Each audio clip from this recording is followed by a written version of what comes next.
अचानक वहां से प्लान कर गए उत्तर प्रदेश की तरफ। उत्तर प्रदेश की भौगोलिक स्थिति ऐसी है कि अगर पूरब की तरफ देश के जाना हो तो उत्तर प्रदेश रास्ता बनता है। तो स्वाभाविक रूप से उत्तर प्रदेश, बिहार, झारखंड, इन सभी राज्यों को जाने वाले, वेस्ट बंगाल को जाने वाले जितने भी कामगार और श्रमिक थे, वे सभी लोग उत्तर प्रदेश के रास्ता उन्होंने देखना प्रारंभ किया। तो सबसे पहला चैलेंज हमारे सामने यहां पे खड़ा हुआ। अचानक एक दिन लाखों की संख्या में कामगार और श्रमिक सड़क पे आ गया, पैदल ही चलने लग गया। कुछ जगह ऐसे भी हुआ कि उन्हें ला करके पहले वहां पर अनाउंस किया गया, फिर वाहनों से ला करके उत्तर प्रदेश के बॉर्डर पे छोड़ा गया। लेकिन एक चैलेंज था और मैंने भारत सरकार से इस संबंध में बातचीत की। उसके बाद मैंने अपने प्रदेश से लगभग 16,000 बसेज लगाई बॉर्डर पे और इन सबको 24 घंटे के अंदर इन्हें इनके गृह जनपद तक पहुंचाने और उनकी स्क्रीनिंग की व्यवस्था वहां पर हम लोगों ने प्रारंभ कराई। इसके बाद हमारे सामने चैलेंज आया। मैं उस समय प्रदेश के दौरे पे देख रहा था। प्रदेश के अंदर हम लोगों ने इस दौरान अपनी कार्रवाई लॉकडाउन के साथ ही प्रारंभ कर दी थी, क्योंकि हम जानते थे कि यह एक डिजास्टर बनने जा रहा है, एक बड़ी आपदा बनने जा रही है। इसलिए हम लोगों ने मंत्रियों के भी अलग अलग समूह बना दिए थे और मंत्रियों के समूहों के माध्यम से अलग अलग जिम्मेदारी अलग अलग समूहों को देने के साथ ही हमने जिम्मेदारी दी कि वे मंत्री समूह नीतियों का निर्धारण करें और उसको इंप्लीमेंट करने के लिए वरिष्ठ प्रशासनिक अधिकारियों की अध्यक्षता में भी कमेटी बनाई गई। और ये कमेटी अलग अलग कार्यों को करने के लिए, जैसे मंत्रियों की समितियों को कि भाई जो प्रदेश के अंदर निर्माण श्रमिक हैं, लॉकडाउन के दौरान कार्य बंद होंगे, एक समिति इनके बारे में चिंता करेगी।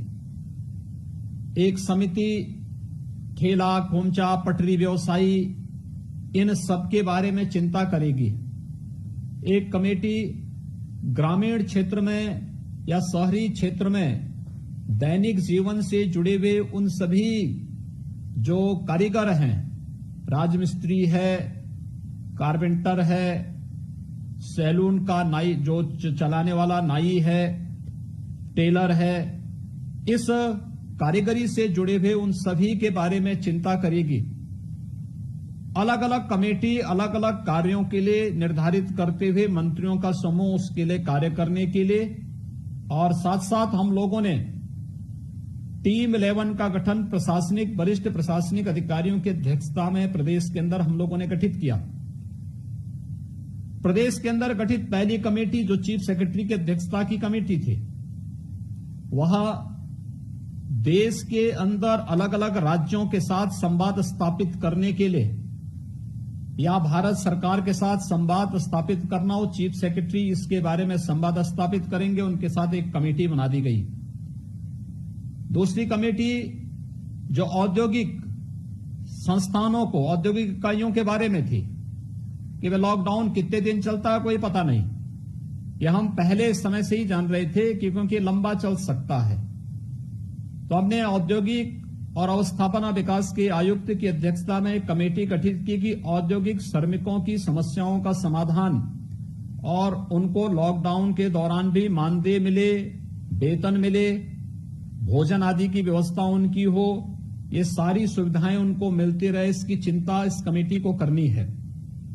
एक कमेटी जो कृषि उत्पादन आयुक्त होते हैं, प्रशासनिक व्यवस्था में ये काफी महत्वपूर्ण पद होता है और यह नेक्स्ट टू चीफ सेक्रेटरी होता है, उनकी अध्यक्षता में कमेटी बनाई गई कि लॉकडाउन के दौरान डोर स्टेप डिलीवरी का काम सफलतापूर्वक हो सके, आवश्यक वस्तुओं की, खाद्यान्न की, भोजन पैकेट की, ये सारा कार्य यह कमेटी कर सके। इसके लिए इनकी अध्यक्षता में एक कमेटी, एक पूरी टीम जनपद स्तर पर, ब्लॉक स्तर पर, वार्ड स्तर पर, गांव स्तर पर, हर एक जगह इसको गठित करके इस कार्य को आगे बढ़ाया गया। चौथी कमेटी हमारे एडिशनल चीफ सेक्रेटरी होम की अध्यक्षता की थी, जो लॉकडाउन की सफलता को सुनिश्चित करेगी। कि लॉकडाउन का कहीं उल्लंघन न होने पाए, इस कार्य को उनको इस पर मॉनिटर करना है। साथ साथ अगर कहीं से कोई पलायन होता है तो इसकी भी चिंता करना, उन्हें सुरक्षित और सम्मानजनक ढंग से उनके घरों तक पहुंचाना है। 5वीं कमेटी प्रदेश के अंदर हमने अपने एसीएस रेवेन्यू की अध्यक्षता में गठित की। इसका काम था क्वारंटाइन सेंटर। प्रदेश में कहीं पलायन होता है या कहीं बाहर से लोग आते हैं तो उनके लिए जगह जगह क्वारंटाइन सेंटर बनेंगे और साथ साथ कम्युनिटी किचन की व्यवस्था, जिससे कहीं भी कोई भूखा न रहे, इसके बारे में व्यवस्था सुनिश्चित करने की तैयारी। 6ठी कमेटी हमने प्रिंसिपल सेक्रेटरी ग्राम्य विकास और पंचायती राज की अध्यक्षता में गठित की। हमने कहा देखिए, एक अवसर है, इस समय हमें कोरोना से लड़ना है, लेकिन इसके बाद गर्मियों के बाद बरसात आएगी। बरसात में हमें तमाम प्रकार के संचारी रोगों से, मलेरिया है, डेंगू है, कालाजार है, इंसेफ्लाइटिस है, अन्य ऐसी बीमारियों से जूझना पड़ता है और इसीलिए अभी से हम अपनी स्वच्छता और सैनिटाइजेशन की कार्रवाई को पूरा करेंगे और पेयजल का संकट कहीं ना आने पाए, इसके लिए वह कमेटी कार्य कर रही थी और उसने निरंतर उस पर कार्य प्रारंभ किया। एक कमेटी प्रमुख सचिव स्वास्थ्य की अध्यक्षता में बनाई गई, जिसने प्रदेश के अंदर स्वास्थ्य की सेवाओं को कोविड लेवल 1, लेवल 2, लेवल 3 के हॉस्पिटल की एक श्रृंखला को खड़ी करना, टेस्टिंग लैब की स्थापना को तेजी के साथ आगे बढ़ाने की कार्रवाई को तेज कर लेना, ये सारे कार्य समयबद्ध ढंग से आगे बढ़े, इस पर यह कमेटी कार्य कर रही, आज भी कार्य कर रही है।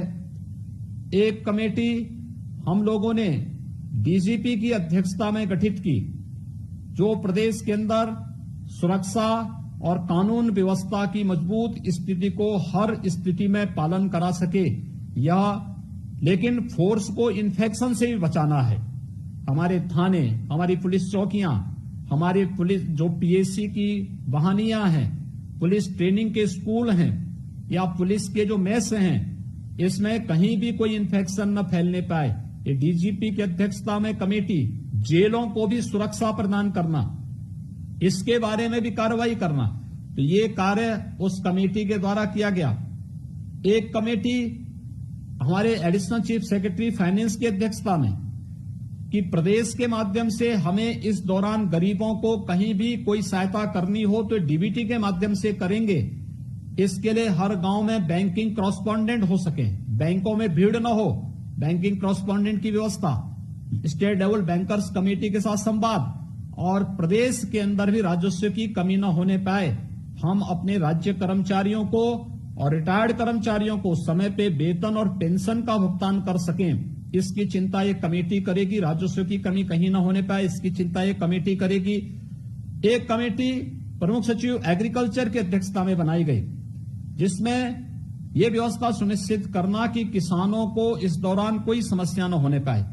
खासतौर पर पूरे लॉकडाउन के दौरान आज भी हमने अपने प्रदेश की 119 चीनी मिलों को चलाया, 12,000 से अधिक ईंट के भट्टों का संचालन किया, 2,500 से अधिक कोल्ड स्टोरेज चलवाए, उन प्रमुख आवश्यक उद्योगों को और एमएसएमई से जुड़े हुए उद्यमों को हम लोगों ने प्रदेश के अंदर चलवाया जो प्रदेश के अंदर आवश्यक थे। जैसे पीपी किट का निर्माण की कार्रवाई होनी है, N95 मास्क का निर्माण होना है, ट्रिपल लेयर मास्क का निर्माण होना है, सैनिटाइजर का निर्माण होना है, ये सारे कार्य इस दौरान चलते रहे। इन सब पर भी हम लोगों ने कार्रवाई की, किसानों को कोई समस्या न हो, इस पर हम लोगों ने इस कमेटी ने कार्य किया।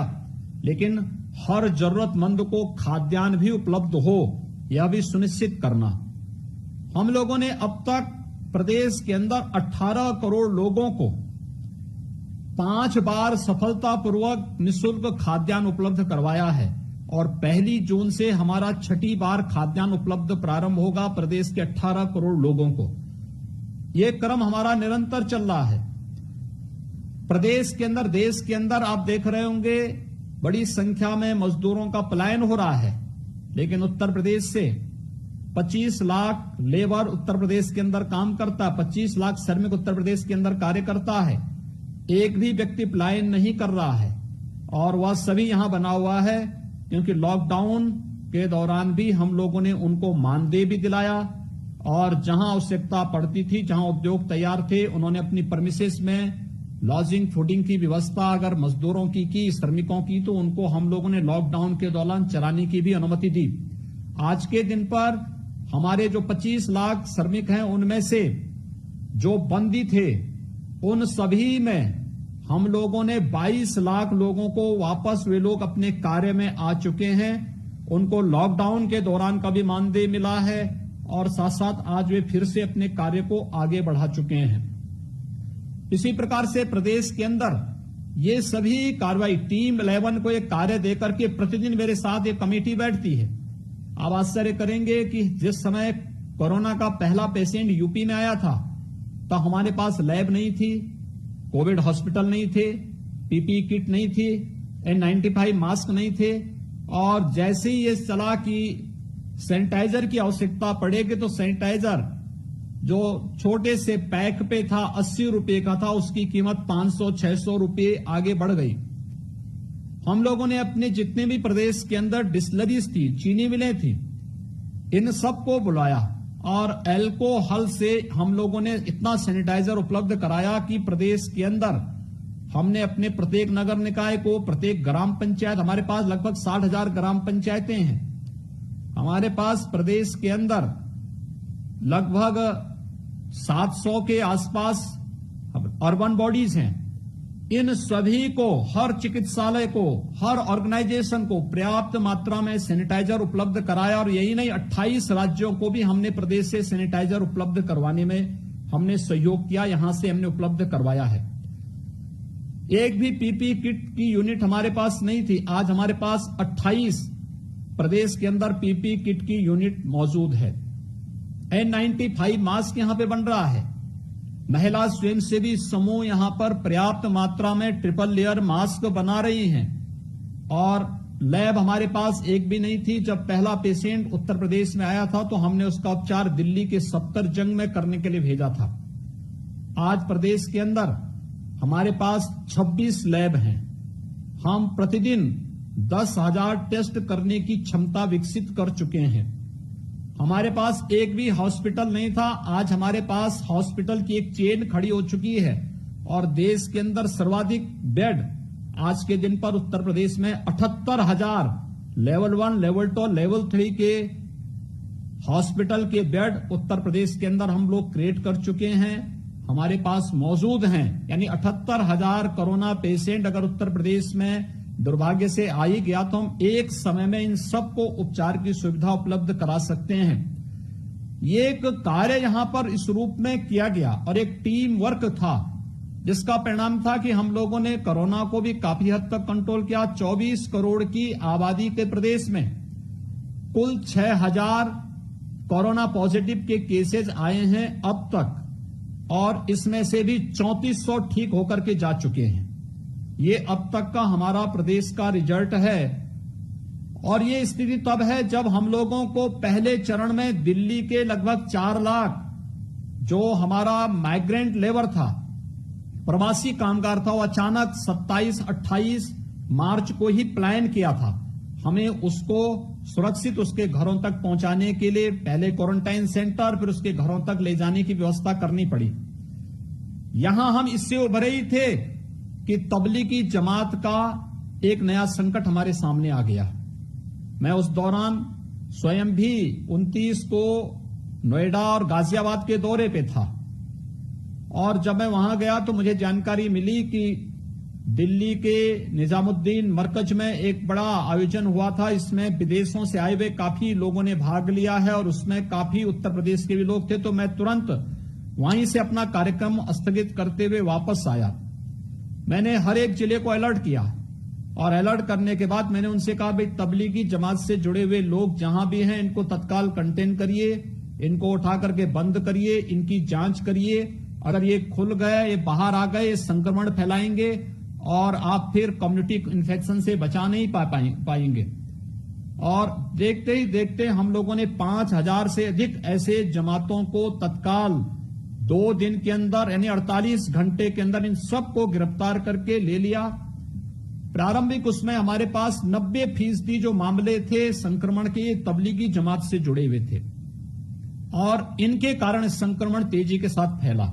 लेकिन जैसे ही हम लोगों ने इन्हें सबको कंटेन किया और इसके बाद फिर हमारी कार्रवाई गई, आगे चलती गई, हमने काफी हद तक उसको कंट्रोल किया। मेडिकल इन्फेक्शन के पास हमारे पास 2 जगह मामले आए थे। एक आगरा में जो सबसे खराब था, आगरा में 7 प्राइवेट हॉस्पिटल के कारण भी काफी बड़ी मात्रा में मेडिकल इन्फेक्शन कोरोना का फैला था, और दूसरा नोएडा में फैला था। नोएडा में 2 हॉस्पिटल के कारण ये इन्फेक्शन फैला था, हमने उसको भी कंट्रोल वहां पर किया। आज के दिन पर हम प्रदेश में काफी हद तक कंट्रोल किए हैं।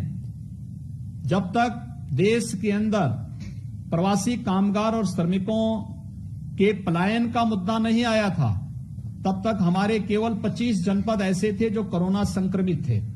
लेकिन आज हमारे 73 जनपद ऐसे हैं जो कोरोना संक्रमित हैं। इस दौरान उत्तर प्रदेश में हमारे पास 22 लाख से अधिक प्रदेश के अंदर प्रवासी कामगार और श्रमिक आया है।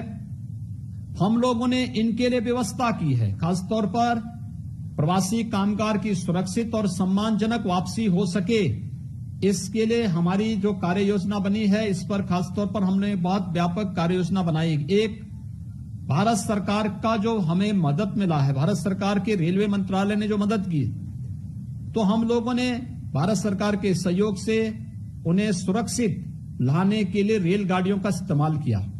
जो नजदीक के थे उनको तो हम अपने सड़क उत्तर प्रदेश परिवहन निगम की बसेज भेज करके मंगवाई। जैसे हरियाणा से लगभग 1 लाख लोगों को हम लोगों ने अपनी बसेज का इस्तेमाल किया। कुछ हरियाणा सरकार ने सहयोग किया, हम उन्हें सुरक्षित उनके गृह जनपद तक पहुंचाने में और उनको क्वारंटाइन में रखने में हमें सफलता मिली, और हमने इसको कार्य को बहुत अच्छे ढंग से संपन्न किया। मध्य प्रदेश में हमारे काफी बड़ी संख्या में लोग थे। हमने उत्तर प्रदेश परिवहन निगम की बसेज से मध्य प्रदेश के लोगों को मध्य प्रदेश पहुंचाने और मध्य प्रदेश से उत्तर प्रदेश के लोगों को कुशलतापूर्वक वापस हम लोग लाए, उसमें कोई समस्या नहीं आई। राजस्थान में हमारे लगभग 12,000 से अधिक कोटा में विद्यार्थी थे उत्तर प्रदेश के। हमने उत्तर प्रदेश परिवहन निगम की बसेज वहां भेजी जो कम पड़ गई थी। राजस्थान परिवहन निगम की बसेज का इस्तेमाल किया, उनका हमने भुगतान किया, उन्होंने भुगतान लिया, हमने उसका भुगतान भी किया। लेकिन इनको सफलतापूर्वक हम लोग लेकर के आए। इसके अलावा अन्य राज्यों में हम लोगों ने श्रमिक स्पेशल का उपयोग किया, और अब तक उत्तर प्रदेश में लगभग 1150 से अधिक श्रमिक स्पेशल आई हैं जो प्रवासी कामगार और श्रमिकों को लेकर के आई हैं। इसके अलावा निजी साधनों से भी बड़ी संख्या में लोग आए हैं, और 22 लाख से अधिक प्रवासी कामगार और श्रमिक उत्तर प्रदेश के अंदर इस समय आ चुका है। इनको हम लोग जब लेके आते हैं तो ये लोग सभी यहां पर आते हैं। गृह जनपद में पहुंचने पर इनको क्वारंटाइन सेंटर में ले जाया जाता है। हमारे क्वारंटाइन सेंटर में इस समय लगभग 15 लाख प्रवासी कामगार और श्रमिकों के रहने की इस समय सुविधा है अलग अलग जनपदों में, और वहां पर मेडिकल की इनकी स्क्रीनिंग होती है। जो लोग स्वस्थ होते हैं, जिनमें कोई लक्षण नहीं होता है, उन्हें हम राशन का एक किट देते हैं जिनमें 15 दिन का पूरे परिवार के लिए भोजन की व्यवस्था होती है, और उन्हें अपने सरकारी साधन से उनके घरों में पहुंचा करके और सुरक्षित रूप से उनकी निगरानी करने के लिए हर ग्राम पंचायत में, हर वार्ड स्तर पर हम लोगों ने निगरानी समितियां बनाई हैं। जिनमें थोड़ी भी लक्षण होता है तो हम उन्हें क्वारंटाइन सेंटर में रख करके उनकी टेस्टिंग कराते हैं। क्योंकि ये संख्या ज्यादा होती है तो हमने पूल टेस्टिंग प्रारंभ की। देश के अंदर पूल टेस्टिंग करने वाला उत्तर प्रदेश पहला राज्य है, और हमने पूल टेस्टिंग के माध्यम से कंफर्म करते हैं कि इनमें कोरोना है या नहीं है। अगर कोरोना पॉजिटिव आ गया तो उन्हें हम तत्काल अपने हॉस्पिटल में लेके जाते हैं, और कोविड हॉस्पिटल में हम उनकी उपचार की सुविधा यहां पे प्रदान करते हैं। उनकी सारी सुविधा शासन स्तर पर होती है, उनके खाने की, उनके रहने की, उनके उपचार की। जो मेडिकल टीम काम कर रही है उनके लिए भी हम लोगों ने क्वारंटाइन की फैसिलिटी अलग से बनाई है। एक्टिव और पैसिव दोनों प्रकार की सुविधाएं उनके लिए अलग से बनाई गई है। ये व्यवस्थाएं हमने की हैं। उत्तर प्रदेश में 75 हमारे जनपद हैं और सभी 75 जनपदों में कोविड के लेवल 1, लेवल 2, लेवल 3 के हॉस्पिटल भी हैं। हर जनपद में वेंटिलेटर की सुविधा किसी भी पेशेंट को उपलब्ध कराने की व्यवस्था हमारे पास है और आज के दिन पर यह निरंतर आगे चल रहा है। अभी हमारे सामने चैलेंज है 1 सप्ताह का और हमारा यह मानना है कि 1 सप्ताह के अंदर हम प्रवासी कामगार और जितने भी हमारे श्रमिक होंगे जो अन्य राज्यों में रहते हैं, जो आना चाहते हैं, उन सबको सुरक्षित वापस लेके आ जाएंगे। जब उन्हें एक बार हम लेके आ जाएंगे और सफलतापूर्वक होम क्वारंटाइन में या फिर उन्हें कोविड हॉस्पिटल तक पहुंचवा देंगे, उसके बाद की हमारी फिर आगे की चरण की कार्रवाई प्रारंभ होगी, क्योंकि वह उसके बाद की हमारी बड़ी कार्रवाई उसके बाद की होगी कि हर हाल में अब इस इन्फेक्शन को फैलने से बचाना। क्योंकि मुंबई से आने वाला जो भी कामगार है उसमें से 75% लोग ऐसे हैं जिनमें संक्रमण है। दिल्ली से आने वाला कामगार 50% ऐसा है जिसमें संक्रमण है। अन्य राज्यों से आने वाला जो कामगार है 25 से 30% ऐसे मामले आ रहे हैं जिनमें व्यापक संक्रमण है। तो हमारे लिए एक चैलेंज इस समय बना हुआ है, लेकिन मजबूती के साथ पूरी टीमें काम कर रही हैं। 75,000 से अधिक हमारी मेडिकल टीमें काम कर रही हैं इस समय प्रदेश में, जो केवल स्क्रीनिंग का काम कर रही हैं। और ये मेडिकल स्क्रीनिंग, टेस्टिंग और फिर उसके साथ साथ ट्रीटमेंट की जो कार्रवाई चल रही है प्रदेश के अंदर अलग अलग स्थानों पर हॉस्पिटल में, अलग अलग प्रकार के हॉस्पिटल्स में, आज उसका परिणाम है कि हम लोगों ने काफी हद तक इसको कंट्रोल किया और आगे भी हम इसको करेंगे। और मुझे प्रसन्नता होगी कि मैं कोरोना के संकट से जो चैलेंज देश के सामने है, स्वाभाविक रूप से मीडिया के सामने भी है, लेकिन इस चैलेंज के समय में भी जिस मजबूती के साथ काम कर रहा है, आज मैं ऑर्गेनाइजर और पांचजन्य से जुड़े हुए अपने दोनों जो हमारे संपादक गण हैं इनका अभिनंदन करूंगा और आप मीडिया से जुड़े हुए हमारे जितने भी महत्वपूर्ण स्तंभ हैं, आप सबका मैं हृदय से अभिनंदन करता हूं कि आज आपने इस संवाद के कार्यक्रम में मुझे अवसर दिया है। मैं आप सबका हृदय से अभिनंदन करता हूं। उत्तर प्रदेश सरकार, मेरा ये मानना है, हमारा जो अभी संकट है, हम लोग 1 सप्ताह के अंदर इसको काफी हद तक कंटेन करने में सफल होंगे और इसके बाद जून के अंदर हम लोग जो है काफी हद तक इसको और भी नियंत्रित कर पाएंगे। लेकिन मैं मानता हूं उत्तर प्रदेश देश के अंदर बहुत सुरक्षित स्थिति में है और आगे भी जो अब तक हमने परिणाम दिया है इसी प्रकार का बेहतर परिणाम हम देंगे।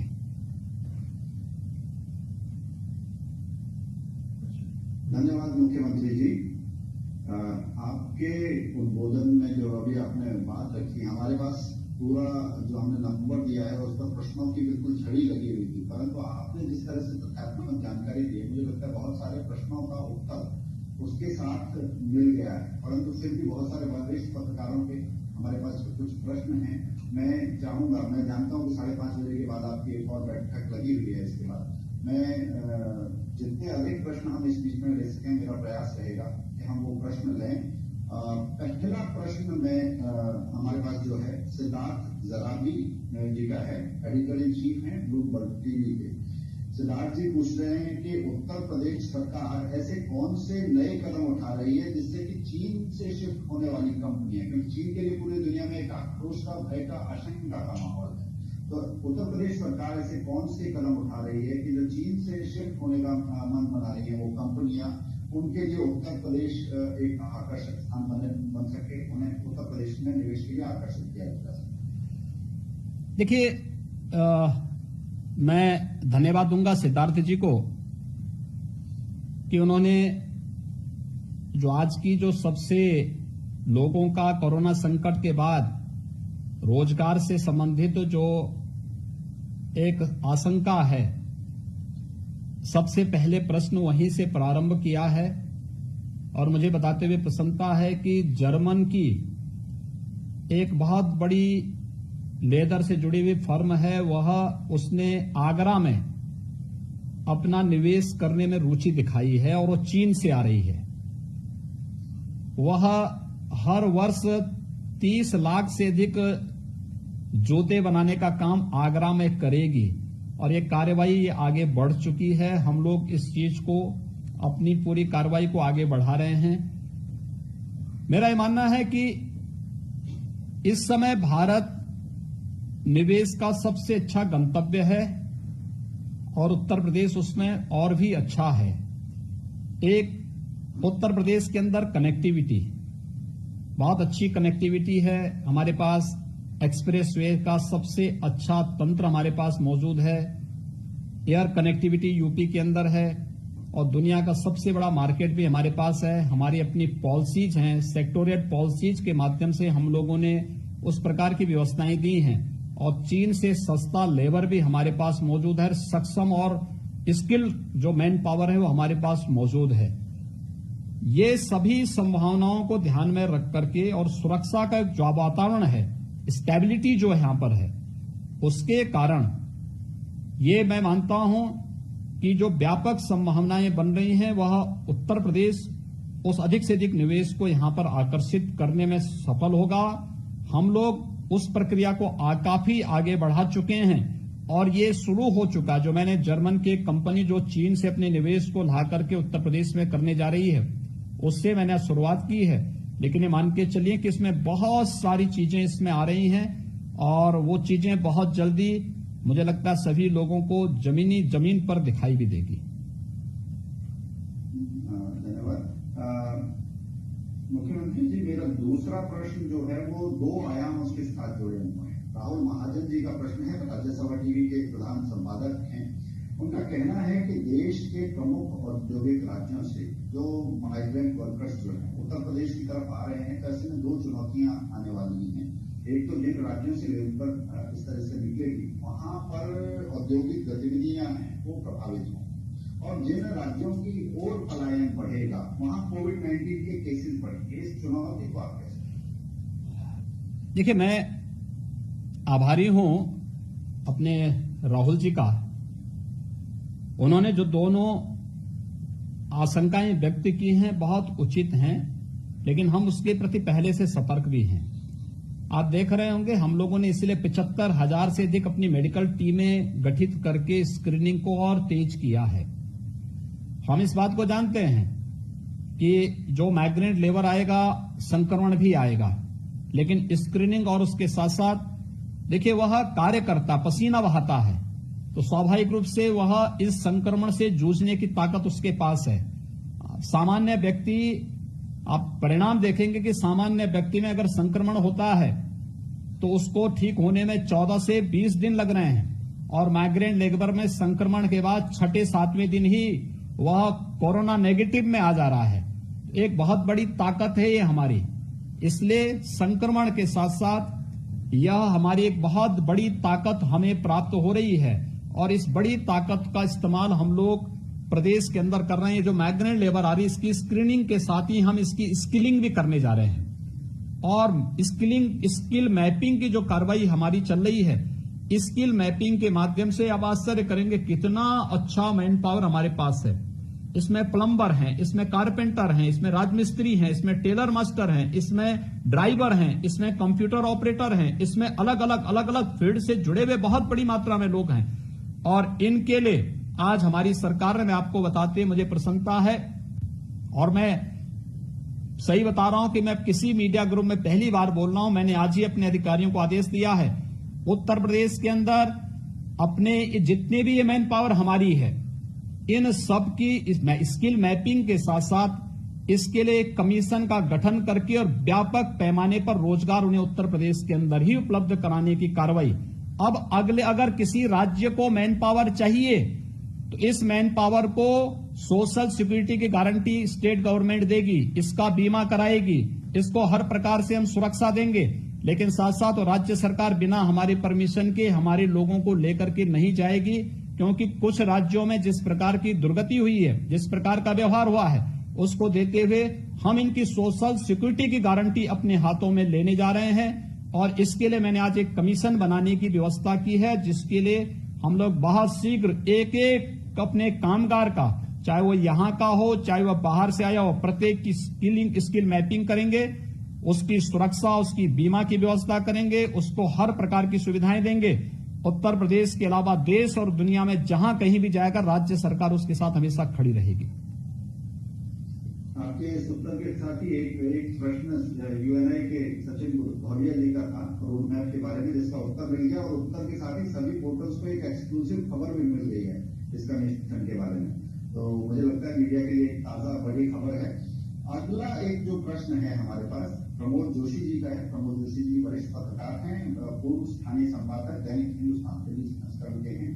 और प्रमोद जी का प्रश्न है कि राज्य में आर्थिक गतिविधियों को सामान्य करने और गति देने की क्या एक योजना है, और रक्षा कॉरिडोर का काम खासतौर से वो इस आपदा से बाधित हुआ है, प्रभावित हुआ है, या उसे अधिक तेजी से करने की कोई योजना है? क्योंकि फरवरी में उसको पहले शुरू किया था और उस पर फोकस था, अब क्या आगे योजना है? मैं आपको तो प्रमोद जी को भी मैं इस बात के लिए आश्वस्त कर रहा हूं कि लॉकडाउन के प्रथम चरण में हमने अपनी सभी गतिविधियों को स्थगित किया था, सिवाय चीनी मिलों को संचालन के, क्योंकि किसानों से सीधे जुड़ा हुआ था। उस दौरान 119 चीनी मिलें हमने चलाई थी। लेकिन लॉकडाउन के सेकंड चरण में, सेकंड फेज में हम लोगों ने अपनी आर्थिक गतिविधियों को भी प्रारंभ कर दिया था। हमारे यहां इस समय हमारी 2 एक्सप्रेस वेज पे काम बहुत तेजी के साथ चल रहा है। पूर्वांचल एक्सप्रेस वे पे हम 45% काम कर चुके हैं और मेरा प्रयास है कि हम लोग इस महीने के अंत तक उसका 50% काम पूरा कर लेंगे। बुंदेलखंड एक्सप्रेस वे जो बैकबोन बनेगी हमारी डिफेंस, जो हमारा डिफेंस कॉरिडोर का, उस पर हमारा कार्य फिर से प्रारंभ हो चुका है और डिफेंस कॉरिडोर की हमारी गतिविधियां फिर से प्रारंभ हो चुकी हैं। जो फरवरी में हम लोगों ने यहां पर डिफेंस एक्सपो किया था, डिफेंस एक्सपो के बाद जो चीजें सामने आई थी, जितने निवेश की बातें आई थी, उसमें बाहर से बहुत बड़ा निवेश यहां पे आ रहा था और लोगों ने फिर से अपनी रुचि दिखाने के साथ साथ अब वे अपना पूरा पैसा जमा करके अपनी कार्रवाई को आगे बढ़ाना चाहते हैं और हमारी कार्रवाई भी युद्ध स्तर पर आगे बढ़ रही है। हमने गंगा एक्सप्रेस वे पर भी अपना कार्य प्रारंभ, देश का सबसे बड़ा एक्सप्रेस वे बनने जा रहा है। ये मेरठ से लेकर के प्रयागराज तक गंगा जी के पैरेलल ये एक्सप्रेस वे बनेगा और उत्तर प्रदेश की इकोनॉमी को ये 3 नए एक्सप्रेस वे एक नई ऊंचाइयों तक पहुंचाने का काम करेंगे। तो इन सब पर हमारी कार्रवाई आगे बढ़ चुकी है। कोई भी बड़े प्रोजेक्ट आज के दिन पर हमारे बंद नहीं है, सभी को हम आगे बढ़ा तेजी के साथ कार्य प्रारंभ कर चुके हैं। प्रारंभिक रूप से हमें रेवेन्यू का थोड़ा शुरू में झटका जरूर लगा था, लेकिन अब फिर सभी स्ट्रीमलाइन होती जा रही हैं। हमें जो आदरणीय प्रधानमंत्री जी ने कहा कि जान भी है और जहान भी है, इन दोनों के लिए एक साथ अब हम कार्य कर रहे हैं और मैं विश्वास के साथ कह सकता हूं कि हम लोग दोनों को एक साथ लेकर के चलेंगे, अपने लोगों को ही बचाएंगे, लेकिन साथ साथ उनको आर्थिक समृद्धि और स्वावलंबन की ओर भी लेकर के जाएंगे। जी, इसमें एक उत्तर और मिल गया है हमें। प्रणब धर्माणी IIM रायपुर से था, उनका प्रश्न के निवेश गंतव्य के रूप में कैसे उभर रहा है और युवाओं से जुड़ा हुआ प्रश्न आपने इसका स्पष्ट किया। मैं एक अगला प्रश्न लेना चाहूंगा। एक सवाल मेरा है और साथ में मनोज वर्मा जी का भी उसमें प्रख्यात एंकर हैं लोकसभा टीवी से जुड़े हुए, उनका भी एक सवाल है कि उत्तर प्रदेश पर, खासतौर से उत्तर प्रदेश पर फेक न्यूज की जो समस्या है, मीडिया की विशेष कृपा दृष्टि कहें कि उत्तर प्रदेश पर रहती है। हमने भदोई की घटना देखी, हमने उसके बाद मुख्यमंत्री के बयान को, ट्वीट को अपने मन से बता देने वाली घटना देखी।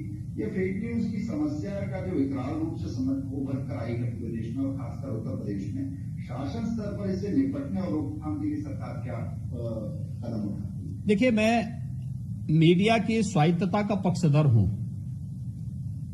और हमेशा इस बात को मानता हूं कि लोकतंत्र के चतुर्थ स्तंभ के रूप में मीडिया की एक बहुत बड़ी भूमिका है, लेकिन हमारी ये भूमिका तभी तक मजबूत है जब तक कि हम आम जन की विश्वसनीयता पर खड़े उतरेंगे।